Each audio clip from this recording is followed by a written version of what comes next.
My 5-year-old grandson whispered to me, "Grandpa, what's a nursing home? Mom and Dad said they're sending you there on vacation after your trip. Can I go too?" I immediately canceled my trip and did something instead. 2 days later. I'm glad to have you here. Follow my story until the end and comment the city you're watching from so I can see how far my story has reached. I was folding my favorite flannel shirts into the old leather suitcase when Ryan appeared in my bedroom doorway, his small fingers wrapped around a half-eaten peanut butter sandwich. At 5 years old, he had this way of showing up at the most unexpected moments, like a little shadow with bright blue eyes and an endless supply of questions. "Grandpa, are you really going on vacation?" he asked, climbing onto my bed and leaving crumbs on the quilt his grandmother had made 40 years ago. I smiled, continuing to pack my fishing gear. "Just a few days with the boys up at Lake Morrison, buddy. Nothing too exciting." The annual trip had been a tradition for almost 15 years now. 3 old friends escaping to a cabin, telling the same stories, and pretending we could still catch fish like we did in our 20s. Ryan watched me pack with the intense concentration only children possess.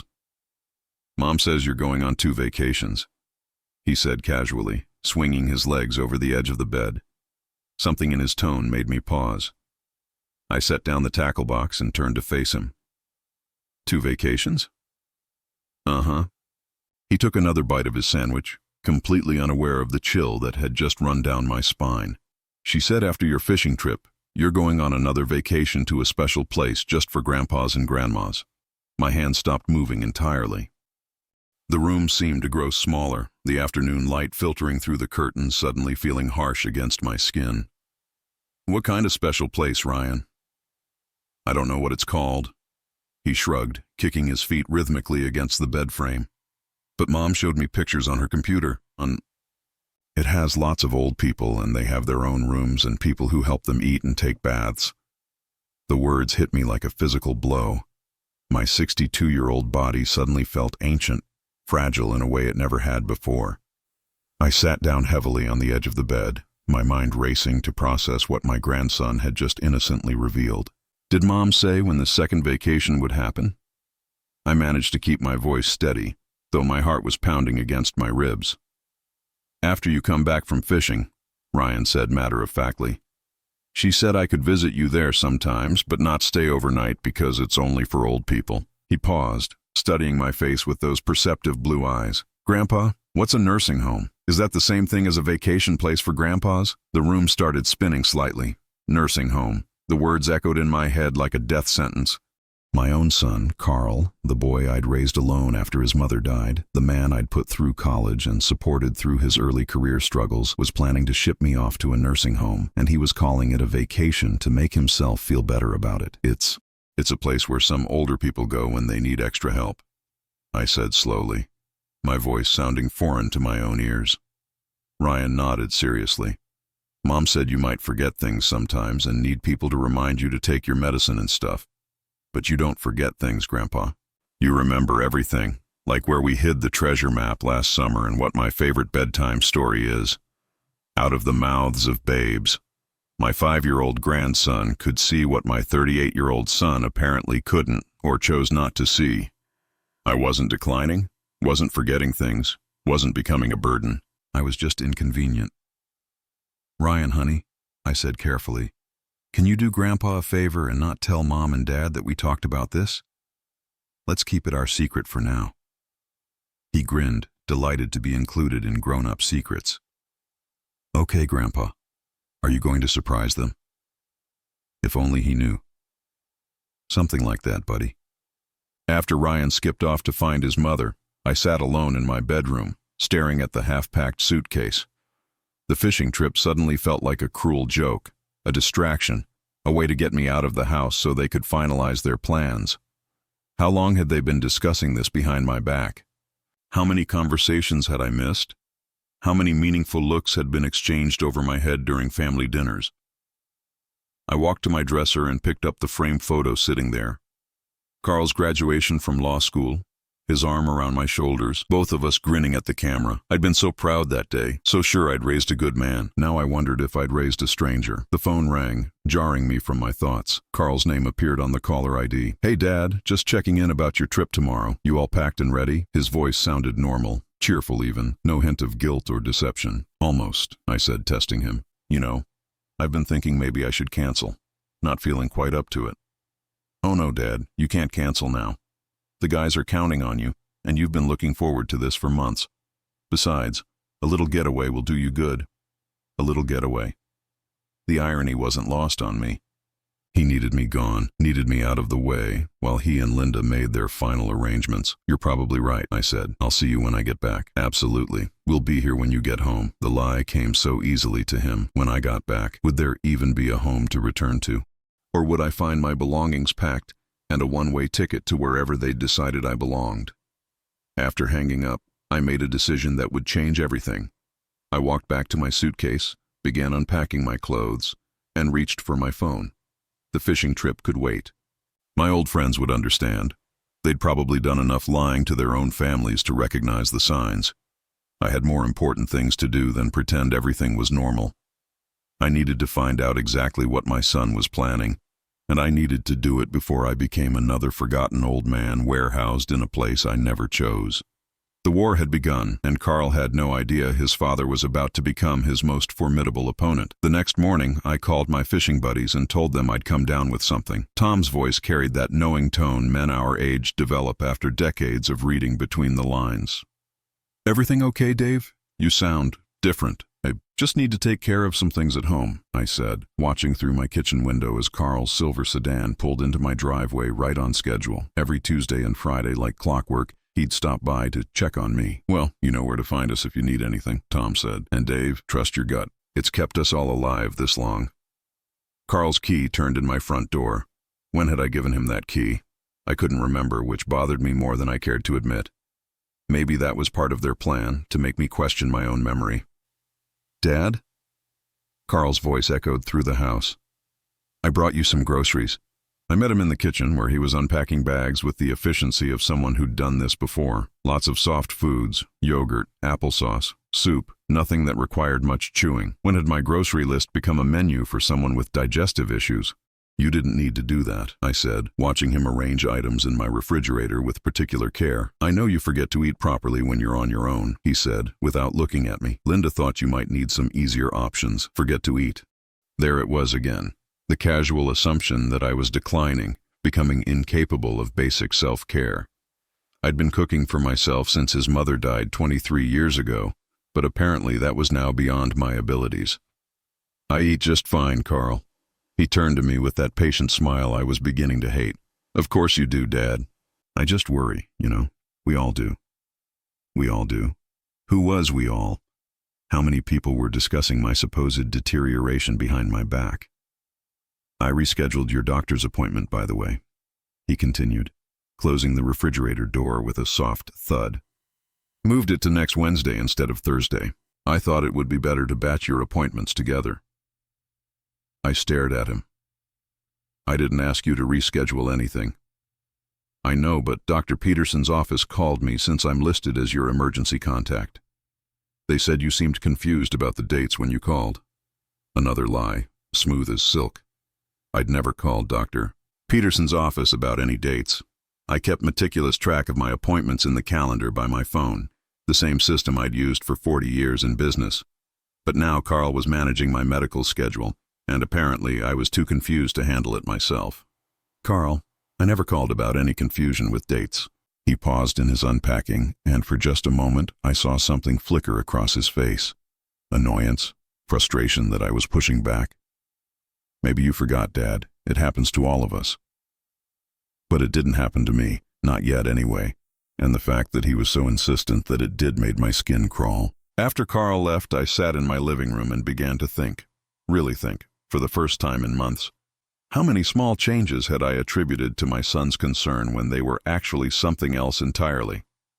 The pill organizer that had appeared on my kitchen counter 3 weeks ago, Carl said it would help me stay organized with my medications. I'd been taking the same blood pressure medicine for 5 years without missing a dose, but suddenly I needed a system designed for people with memory problems, the spare house key I'd apparently given him. I still couldn't remember doing that, which either meant my memory really was going, or the phone calls to my friends that Carl had started making on my behalf. Last month he'd called my neighbor Jerry to cancel our weekly chess games, saying I was feeling under the weather and needed to rest.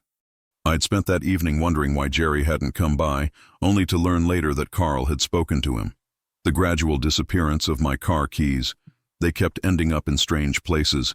The freezer, the bathroom cabinet, inside a kitchen drawer. Carl would find them with remarkable efficiency, always with that concerned expression and gentle suggestion that maybe I should be more careful about where I put things. I walked to my desk and pulled out the leather-bound calendar where I kept track of everything important. The handwriting was mine, steady and clear. The appointments were all correct, the dates properly recorded. My mind was sharp, my memory intact. So why was my own son convinced otherwise? Or was he convinced at all? The thought hit me like ice water. What if Carl wasn't worried about my mental state? What if he was actively working to create the impression that I was declining? I thought about Linda, my daughter-in-law, and how she'd changed toward me over the past year. Where she used to ask my opinion about things, now she spoke to me in that slow, overly loud voice people use with children or the elderly. She'd started explaining simple concepts to me as if I couldn't follow basic conversations. And the way she looked at me sometimes, not with concern, but with calculation, like she was measuring something, weighing options. The pieces were starting to form a picture I didn't want to see, but I forced myself to keep looking. The financial advisor who had called last month, asking about my family's concerns regarding my ability to manage my investments. I'd been handling my own portfolio for 30 years, but apparently Carl had contacted them with questions about my competency. The conversation I'd overheard between Carl and Linda 3 weeks ago, or thought I'd overheard. They'd been speaking in low voices in my kitchen while I dozed in my chair after dinner. Something about making arrangements and it being for the best. At the time, I'd assumed they were talking about vacation plans or work schedules. Now I wondered what arrangements they'd actually been discussing. The real estate agent who had called 2 weeks ago with an assessment of my property value. When I'd asked why she was calling, she'd seemed confused and said someone from my family had requested a market analysis. Carl had claimed he knew nothing about it when I mentioned it to him. I sat back in my chair, the full scope of what was happening beginning to crystallize. This wasn't sudden concern for an aging parent. This was a systematic campaign to establish that I was incompetent, that I needed to be managed, controlled, and eventually removed from my own life. But why? What did Carl gain from having me declared incapable? The answer came to me slowly, like a photograph developing in chemical baths. Control, financial control, property control, life control, and eventually, when I was safely tucked away in whatever facility they'd chosen, complete access to everything I'd worked 40 years to build. My hands were shaking as I reached for my phone. I needed to make some calls, ask some questions, find out exactly how far this had already gone. But I had to be careful. If Carl suspected I was onto him, he might accelerate whatever timeline he was working with. I thought about Ryan's innocent words the day before. After my fishing trip, they were planning to send me somewhere permanent, which meant I had maybe a week, maybe less, before my son tried to take away everything that made me who I was. The fishing trip I'd canceled suddenly looked like a gift. Extra time to figure out what was really happening and decide what I was going to do about it. One thing was certain. I wasn't going down without a fight. The discovery came by accident, which made it somehow worse. I was looking for my reading glasses in Carl's old room, the one he still used as an office when he worked from my house, when I knocked over a stack of papers on his desk. As I bent to pick them up, 3 glossy brochures scattered across the hardwood floor. Sunset Manor, a community of care. Golden Years Assisted Living, where dignity meets comfort. Peaceful Pines Nursing Home, affordable excellence in elder care. My hands trembled as I picked up each brochure. They weren't just random promotional materials. They were marked up, annotated. Someone had circled pricing information, highlighted amenities, and made notes in the margins. Carl's handwriting, clear as day. Accepts Medicaid after private pay period, and 2-year waiting list, need to act soon. I sank into his desk chair. The brochures spread before me like evidence in a criminal case. This wasn't some distant plan or casual consideration. These were active research materials. Someone had visited these places, asked detailed questions, started the process of finding somewhere to put me. The worst part, was the pricing. Carl had circled the cheapest options, the facilities that looked more like institutions than homes. $800 a month for a shared room at Peaceful Pines, $1,200 for a private room at Sunset Manor, but only if I qualified for their immediate placement program. How long had he been planning this? How many nights had he sat in this chair, in my own house, researching ways to get rid of me? I was so absorbed in the brochures that I almost didn't hear the front door open. Carl's voice carried down the hallway. "I'm just grabbing those papers from Dad's room, honey. Be right back out." Panic shot through me. I quickly gathered the brochures, shoving them back into what I hoped was their original position, and moved to the bookshelf, pretending to browse the old medical textbooks Carl had left behind from college. "Hey, Dad." Carl appeared in the doorway, slightly out of breath. "I didn't expect to see you up here." "Just looking for my reading glasses," I said, amazed at how steady my voice sounded. "Thought I might have left them up here yesterday." He nodded, but his eyes went immediately to his desk.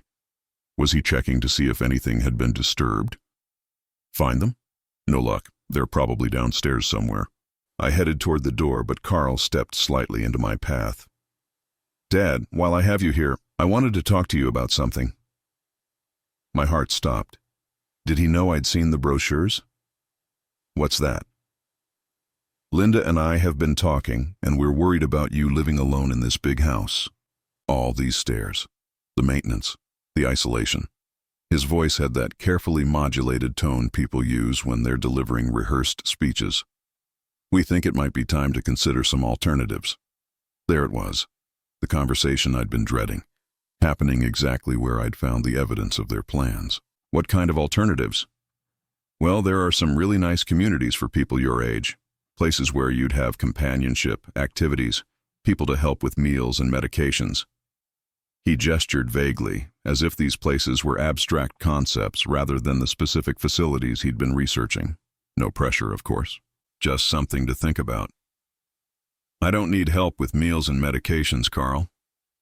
"I know you don't think you do, but Dad, you're 62. Things change.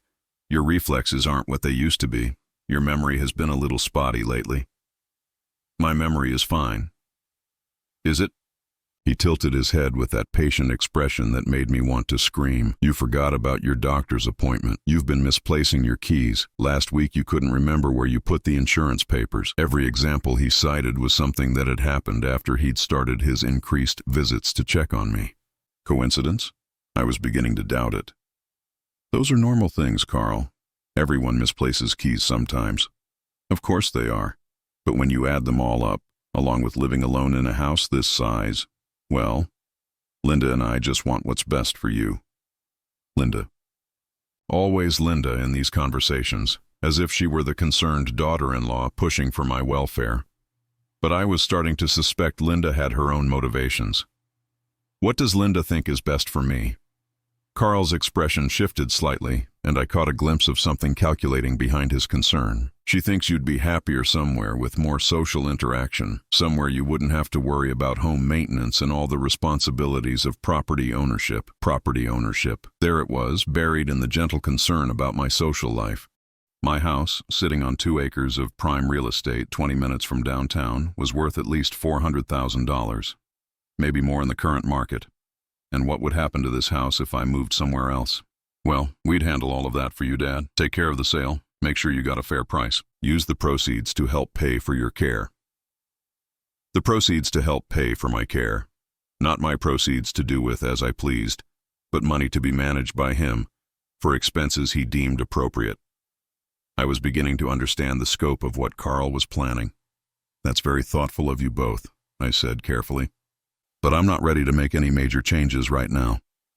Carl's patience showed the first crack. "Dad, sometimes we don't get to choose the timing of these things. Sometimes we have to be practical." "What do you mean by that?"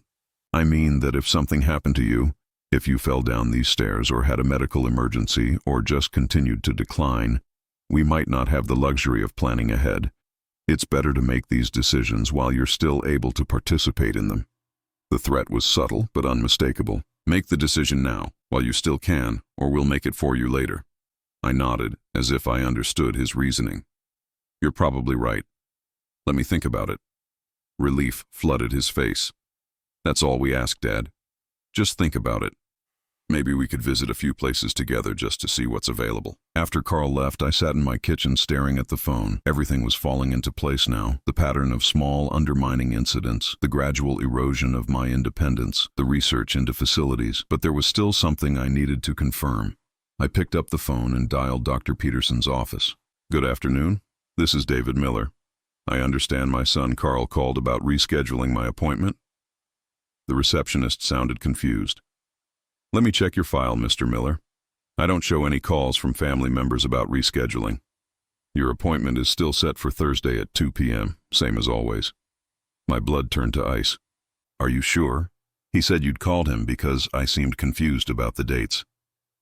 No, sir. We don't have your son listed as an emergency contact, and we wouldn't discuss your appointments with him anyway without written authorization. Did you want to reschedule for some reason? No, I said slowly. Thursday at 2 p.m. is perfect. I hung up the phone and stared at it for a long time. Carl had lied. Completely, smoothly, convincingly lied about something easily verified.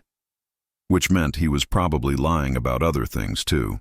I thought about the financial advisor who'd called with concerns about my competency. Had Carl actually contacted them, or had he simply told me he had? What about the real estate agent, the mysterious misplacement of my keys? How much of my recent confusion and forgetfulness was real, and how much was being manufactured by my own son? I walked to my desk and pulled out a legal pad. If Carl was building a case for my incompetency, I needed to start building a defense. Every lie, every manipulation, every attempt to make me seem confused or incapable needed to be documented. The war wasn't just beginning. It had been going on for months. I was just now realizing I was under attack. But if Carl thought he was dealing with a confused old man who would go quietly into whatever facility he'd chosen, he was about to learn how wrong he was. I'd built a successful business from nothing, raised a son alone, and survived 62 years of life's challenges. I wasn't about to surrender now. The law office of Henderson, Walsh & Associates occupied the top floor of a downtown building I remembered helping to finance 30 years ago. Margaret Henderson had been my attorney since I started my construction business, and if anyone could help me navigate this nightmare, it was her. David, she said, rising from behind her mahogany desk, this is unexpected. When you called, you sounded, she paused, studying my face, concerned. That's one word for it. I settled into the leather chair across from her desk, the same chair where I'd signed my will 15 years ago, back when I trusted my son implicitly. Margaret, I need to ask you something, and I need you to be completely honest with me. She leaned forward, hands folded. Always. Has Carl contacted you about me? About my mental capacity, my ability to handle my affairs, anything like that? Her expression shifted immediately. The professional smile disappeared, replaced by something more guarded. David, that's answer enough. My stomach clenched. What did he tell you? Margaret was quiet for a long moment, clearly wrestling with attorney-client privilege versus loyalty to a client of 3 decades. Finally, she spoke carefully. Carl came to see me 3 weeks ago. He expressed concerns about your cognitive function and asked about the process for obtaining guardianship should it become necessary. The words hit me like physical blows. Guardianship. My own son had consulted my own attorney about having me declared incompetent. What did you tell him? I told him that guardianship is a serious legal matter that requires clear evidence of incapacity, medical documentation, and court approval. I also told him that you seemed perfectly capable when I saw you at the charity auction last month. She paused. David, are you experiencing any cognitive issues? Any memory problems, confusion, difficulty managing your affairs? None. My mind is as sharp as it's ever been. That's what I thought. Margaret opened a file drawer and pulled out a folder. David, there's something else. Carl also asked about your will, specifically about his role as executor and beneficiary. My hands tightened on the arms of the chair. What about it? He wanted to know if there were any provisions for interim management of your assets if you became incapacitated. He seemed particularly interested in the timeline, how quickly he could assume control if necessary. The picture was becoming clearer and more horrifying by the minute. This wasn't just about getting me out of the way. This was about money, property, control. Carl was positioning himself to take over everything I'd spent my life building. Margaret, I need to know what legal protections I have. If Carl tries to have me declared incompetent, what can I do? She pulled out a legal pad and began making notes. First, you should undergo a comprehensive cognitive evaluation by an independent physician. Document your mental acuity before anyone can claim otherwise. Second, we should consider updating your estate planning documents, power of attorney, healthcare directives, possibly your will. What about the guardianship thing? For Carl to obtain guardianship, he'd need to prove you're unable to make informed decisions about your personal care or finances. That requires medical evidence, usually from multiple sources. The fact that you're here, clearly articulating your concerns and asking intelligent questions about legal protections, would make such a case very difficult to prove. I felt some of the tension leave my shoulders, so I'm not helpless. Far from it. But David, if Carl is actively working toward this goal, time is a factor. Has he suggested any immediate changes to your living situation? I told her about the nursing home brochures, the conversation about moving to a community, the timeline that seemed to coincide with my fishing trip. Margaret's expression grew more serious with each detail. He's moving faster than I would have expected, she said. David, I'm going to be blunt. If someone is trying to have you declared incompetent for financial gain, and they have access to your home, your mail, your daily routine, they can create evidence of confusion and incapacity, misplaced items, missed appointments, even medication mix-ups. You think Carl has been sabotaging me? I think you need to consider that possibility. She leaned back in her chair. David, do you trust your son? The question hung in the air between us. 3 days ago, I would have said absolutely. Carl was my boy, the child I'd raised alone, the man I'd been proud to call my son. But now, I don't know anymore. Margaret nodded. Then we need to proceed as if you don't. I'm going to draft some new documents for you. A revocable living trust, updated powers of attorney that specifically exclude Carl unless certain conditions are met, and new healthcare directives. I'm also going to recommend you change your banking arrangements. What do you mean? If Carl has any access to your accounts, even as a secondary contact for emergencies, remove it immediately. Open new accounts if necessary. Make sure all your financial information goes only to you. I thought about how Carl had somehow known about the financial advisor's supposed call, how he'd managed to reschedule medical appointments that had never needed rescheduling. How much access did he actually have to my personal information? Margaret, if Carl has been checking my accounts or accessing my medical records somehow, is that legal? Absolutely not. If he's obtained access to your private information without authorization, that's fraud at minimum, possibly identity theft depending on how he's done it. She made more notes. David, I want you to think carefully about the past few months. Any instances where you've been surprised by information Carl had, times when he knew things he shouldn't have known. The list was longer than I wanted to admit. Bills he'd mentioned that I hadn't discussed with him. Medical information he'd referenced that I'd never shared. Even details about my fishing trip that I'd only mentioned to my friends. There's been quite a bit, I admitted. Then we need to move quickly. I'll have the new documents ready by tomorrow afternoon. In the meantime, I want you to do several things. She handed me a list she'd been writing. First, get that cognitive evaluation I mentioned. Second, document everything you can remember about Carl's behavior over the past 6 months. Third, change your passwords for any online accounts. Fourth, check your credit reports for any unusual activity. I stood to leave, feeling simultaneously relieved and terrified. At least now I had a plan, but the scope of what Carl might have already done was overwhelming. Margaret, one more thing. If Carl tries to move forward with guardianship proceedings, will you represent me? Absolutely. David, you've been my client for 30 years. If someone is trying to take advantage of you, even if that someone is your son, I'll fight it every step of the way. Driving home, I made a detour to the bank. My conversation with the branch manager was enlightening and disturbing in equal measure. Mr. Miller, I do show that your son Carl was added as an authorized contact on your accounts about 2 months ago, she said, scrolling through her computer screen. Do you remember signing those authorization forms? I didn't, but Carl had been handling some banking errands for me around that time. Or so I'd thought. What kind of access does that give him? He can't make withdrawals or transfers, but he can access account balances, transaction histories, and receive copies of statements. Is there a problem? I want him removed immediately. Of course, I'll need you to sign some new forms. As she prepared the paperwork, I thought about Carl sitting in his office in my house, surrounded by nursing home brochures with full access to my financial information. He knew exactly how much money I had, where it was invested, what my monthly expenses were. He'd been building his case with my own bank records. The final stop was Dr.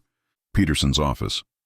I explained that I needed a comprehensive cognitive evaluation, and why. Dr. Peterson, who'd been my physician for 15 years, looked genuinely shocked. "David, you're one of the sharpest patients I have. Your memory, reasoning ability, decision-making capacity, all completely normal for someone your age. Then why would my son think otherwise?" "I have no idea. But I'll schedule you for a full neuropsychological evaluation this week. We'll document everything: memory, processing speed, executive function, the works. If someone is questioning your mental capacity, we'll have objective proof that they're wrong." That evening, I sat in my living room with a cup of coffee and began writing everything I could remember about the past 6 months, every conversation with Carl that had left me feeling confused or diminished, every incident that had made me question my own capabilities. The list filled 4 pages. I was just finishing when I heard Carl's key in the front door again. But this time, instead of announcing himself, he moved quietly through the house. I heard him in his office upstairs, the soft sound of papers rustling. I crept up the stairs and peered around the corner. Carl was at his desk, adding new papers to a manila folder.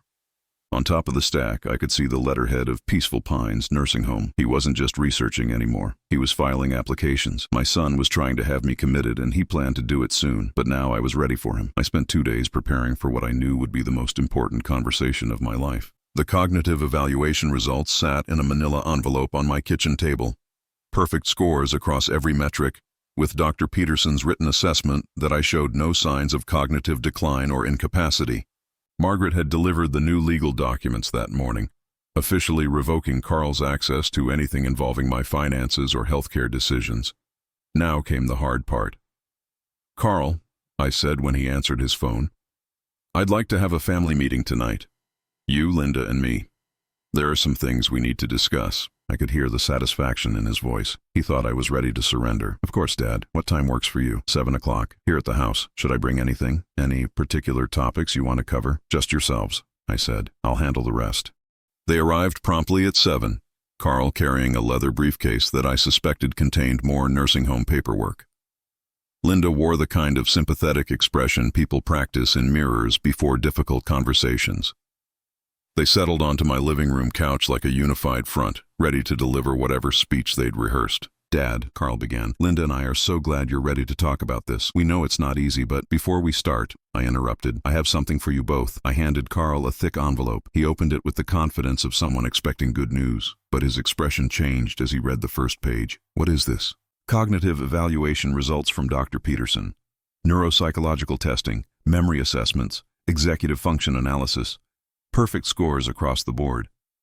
I settled back in my recliner, watching his face. Turns out my mind is as sharp as it's ever been. Linda leaned over to read the documents, her practiced sympathy flickering slightly. "Well, that's wonderful news, David. We're so relieved." "Are you?" I asked, because 3 weeks ago, Carl told my attorney that he was concerned about my cognitive decline. He asked about guardianship procedures. Carl's face went white. "Dad, I was just what? Just planning to have me declared incompetent so you could control my assets?" "That's not what happened." Carl's voice was defensive now, the careful patience gone. I was asking hypothetical questions, trying to understand what options might be available if you ever needed help. Hypothetical. I reached for another envelope from the side table. "Is this hypothetical too?" I spread the Peaceful Pines application across the coffee table between us. Carl's signature was clearly visible on the bottom of the first page, along with a date from 5 days ago. His face went from white to gray. "Where did you get that?" "From your desk upstairs. The same desk where you've been keeping nursing home brochures for the past month." I leaned forward. "Carl, you didn't just research facilities. You started the admission process." Linda finally spoke, her voice tight. "David, we were only trying to help. Carl was worried about you living alone in this big house, and we thought—" "You thought what?" "That you could ship me off somewhere without my knowledge or consent." "It wasn't like that," Carl said, but his voice lacked conviction. "We were just exploring options in case you ever needed them." "Options for what?" Carl glanced at Linda, some silent communication passing between them. When he looked back at me, something had shifted in his expression. The mask of concerned son was slipping, revealing something harder underneath. Dad, you're 62 years old. You're not getting any younger, and this house is too much for you to handle alone. We're trying to plan ahead before you can't make these decisions for yourself. But I can make these decisions for myself. The cognitive evaluation proves that. One test doesn't mean anything, Linda interjected. People can have good days and bad days. Just because you did well on some doctor's quiz doesn't mean you're capable of managing a house this size, or handling your finances, or what? Making decisions about my own life? Carl set down the application papers and looked directly at me. Dad, whether you want to admit it or not, you're declining. You forget things. You misplace items. You get confused about appointments. We've all seen it. Have you? Or have you been creating it? Silence filled the room. Linda's carefully maintained expression cracked slightly, and Carl's jaw tightened. What's that supposed to mean? I reached for my legal pad, the one where I'd documented months of incidents. It means I've been keeping track. Every time you've told me about a missed appointment that I never missed. Every time you've found my keys in strange places. Every call you've made to my friends, canceling plans I never wanted to cancel. Carl's breathing had changed, becoming shallow and quick. Dad, you're being paranoid. Am I? Let's talk about my appointment with Dr. Peterson. You told me his office called you because I seemed confused about the dates. But when I called them directly, they said they'd never contacted you. They don't even have you listed as an emergency contact. Linda shifted uncomfortably on the couch. Maybe there was a miscommunication. Maybe Carl lied. I flipped a page in my notes. Let's talk about my bank accounts. 2 months ago, Carl somehow became an authorized contact without my knowledge. He's been monitoring my finances, tracking my spending, building a case that I'm irresponsible with money. I was trying to help, Carl said, but his voice was weaker now. Help yourself to information you had no right to access. I closed the notebook and set it aside. Carl, I know what you've been doing. The question is why. He stared at me for a long moment, and I saw the exact moment when he decided to stop pretending. His posture changed, his expression hardened, and when he spoke, it was with a coldness I'd never heard from him before. Because you're being selfish. The word hung in the air like a slap. Selfish? You're sitting in a $400,000 house that you don't need, hoarding money that could be put to better use, refusing to acknowledge that you're getting older and less capable. Carl stood up, pacing to the window. Linda and I have been watching you decline for months, but you're too proud to admit it. What decline? What specific examples of decline? You don't cook proper meals anymore. You eat cereal for dinner half the time. By choice, not inability. You don't maintain this house properly. The gutters need cleaning, the deck needs staining, I hire people for that work now. That's called being smart, not declining. Carl whirled around, his composure finally cracking completely. You don't need a house this size.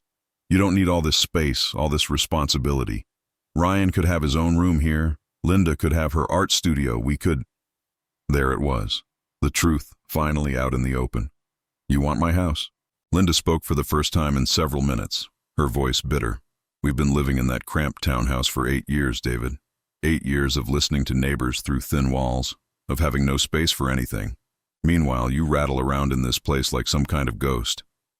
So you decided to have me declared incompetent and shipped off somewhere so you could move in. We decided to face reality, Carl said. You're alone, Dad. You have no social life, no hobbies, no purpose. At least in a care facility, you'd have activities, companionship, people to look after you. People to look after me at $800 a month while you live in my $400,000 house. Carl's face flushed red. This isn't about money. Isn't it? I stood up, feeling stronger than I had in months. Then explain to me why you researched the cheapest facilities available. Explain why you were so interested in the timeline for taking control of my assets. Explain why you lied to my attorney, my doctor, my bank. Because you wouldn't listen to reason. Carl exploded. Every time we tried to talk to you about making sensible changes, you shut us down. We had to find another way to help you. Help me, or help yourselves. Linda stood up too, her mask of concern completely gone now. David, we've sacrificed for this family. Carl has spent every weekend for 2 years doing maintenance on this house, managing your affairs, making sure you're okay. We deserve some consideration. Consideration? Yes. My house and my life savings? No. Carl grabbed his briefcase and headed for the door. Fine. If you want to be stubborn and selfish, that's your choice. but don't expect us to keep sacrificing our lives to take care of someone who refuses to be reasonable. I never asked you to sacrifice anything. I asked you to respect my choices." He paused at the door, his hand on the knob. "You'll regret this, Dad. When you're sitting here alone, when something happens and there's no one to help you, you'll wish you'd listened to us." "Maybe. But at least I'll be making my own mistakes instead of having them made for me." After they left, I sat in my living room listening to the silence. The house felt different somehow. Lighter, cleaner, as if something toxic had been removed from the air. I walked to my desk and pulled out the new legal documents Margaret had prepared. Tomorrow I would file them officially, ensuring that Carl could never again access my personal information or make decisions about my life without my explicit consent. But tonight, I just sat with the truth. My son had tried to steal my life, and I had stopped him. The real question now was what to do with the life I'd saved. 3 months after the confrontation with Carl, I stood in the kitchen of my new home, watching the sunrise paint the mountains pink through floor-to-ceiling windows. Aspen Ridge Active Adult Community wasn't what most people would call a retirement home. It was more like a resort where everyone happened to be over 55. The decision to move had surprised everyone, including myself. But after weeks of Carl's escalating harassment, angry phone calls, unexpected visits where he'd berate me about my selfishness, and Linda's passive-aggressive comments to anyone who would listen, I realized that staying in my old house meant staying in their orbit. So I sold it. The $420,000 sale price had funded this new chapter beautifully. My condo here cost half that amount, leaving me with a substantial nest egg and monthly homeowners' fees that covered maintenance, landscaping, and access to amenities I'd never dreamed of having. The community center had a fitness facility, art studios, a library, and a woodworking shop that reminded me why I'd loved building things in the first place. "David, you ready for our hike?" Joan called from the hallway. I smiled, grabbing my jacket and water bottle.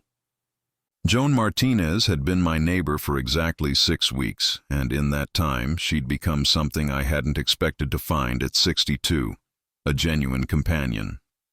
We'd met at the community book club, bonded over our shared love of mystery novels and our mutual frustration with children who thought they knew what was best for us.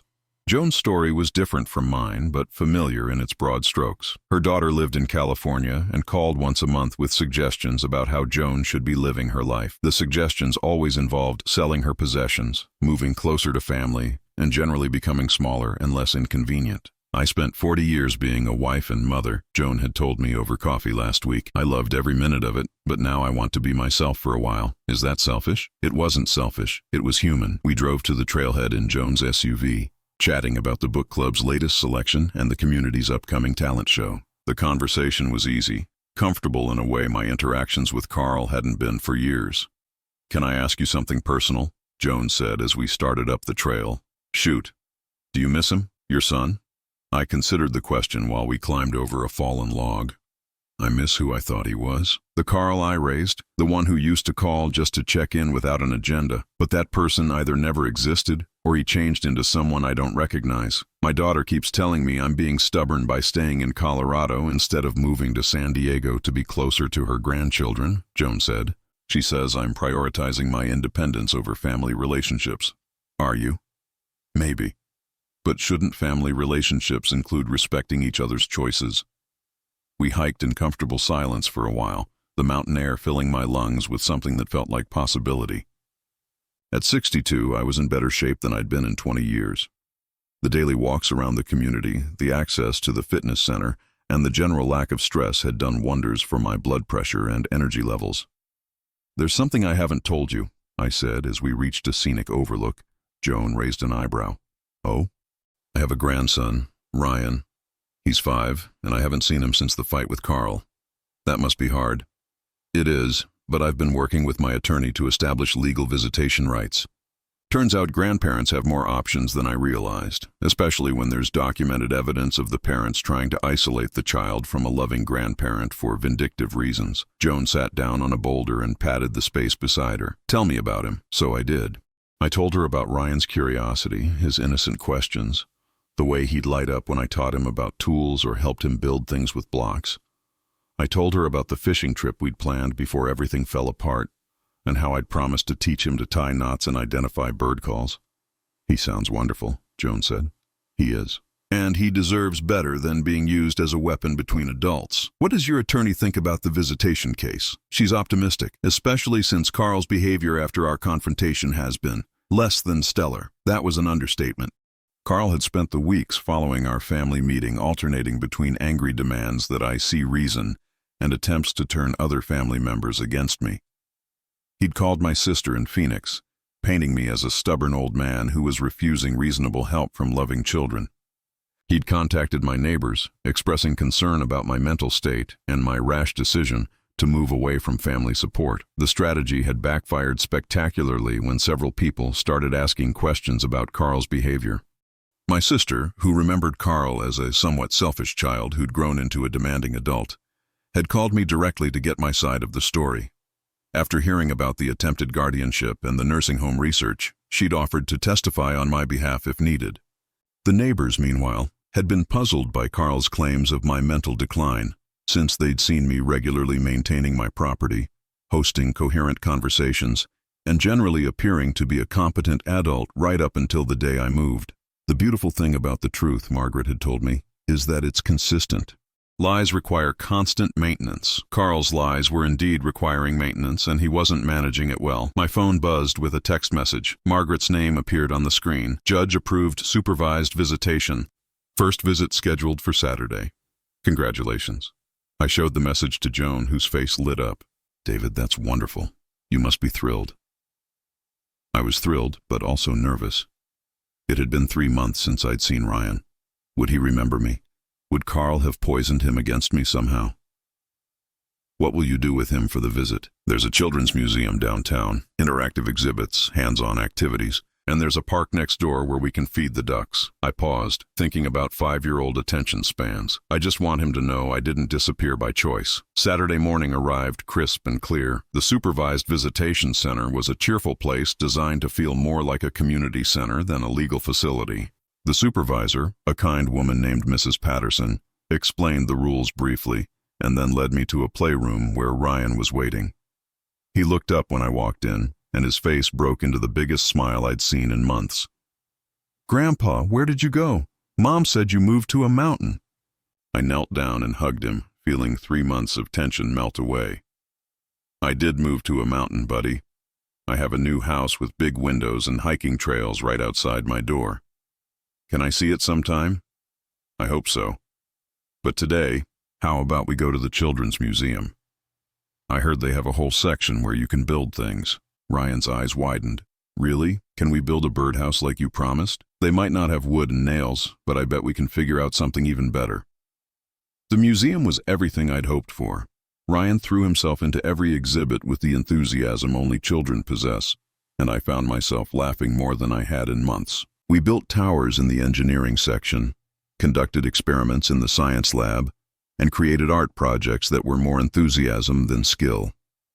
At the duck pond afterward, Ryan chattered nonstop about his kindergarten class, his new friend Marcus, and the treehouse he wanted to build in his backyard someday. "Grandpa, why don't you live in your old house anymore?" The question I'd been dreading. I chose my words carefully. Sometimes adults need to make changes in their lives, buddy.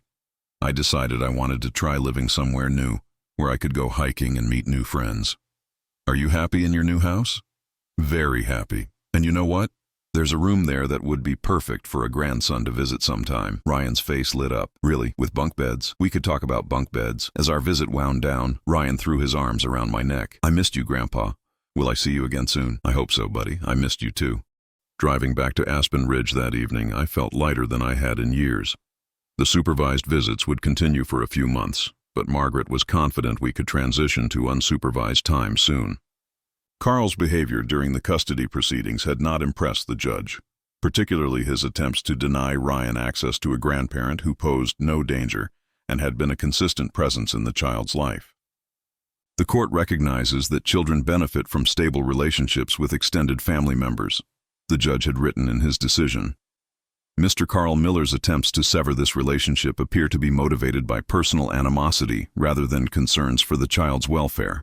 Back home, I found Joan reading on her patio, a glass of wine catching the last rays of sunlight. "How did it go?" she asked, better than I dared hope. I settled into the chair beside her. "He wants to see my new house. Specifically, he wants to know if there could be bunk beds in the guest room." Joan laughed. "Bunk beds might be negotiable. I'm thinking so." We sat in comfortable silence, watching the mountains turn purple in the fading light. 6 months ago, I'd been a man slowly losing control of his life to people who claimed to love him. Tonight, I was someone with choices, with autonomy, with genuine relationships built on mutual respect, rather than obligation or control. "You know what I realized today?" I said. "What's that?" "For the first time in years, maybe decades, I'm living my life instead of just managing it." Joan raised her wine glass. "To living life." "To freedom," I countered, touching my water glass to hers. And for the first time in longer than I could remember, the future felt full of possibilities rather than restrictions.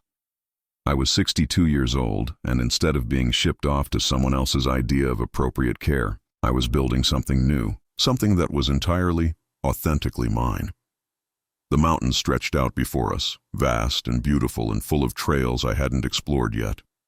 Tomorrow, Joan and I were planning to check out the community garden, where I was thinking about growing vegetables again for the first time since Ryan's grandmother died. Life, I was learning, could begin again at any age.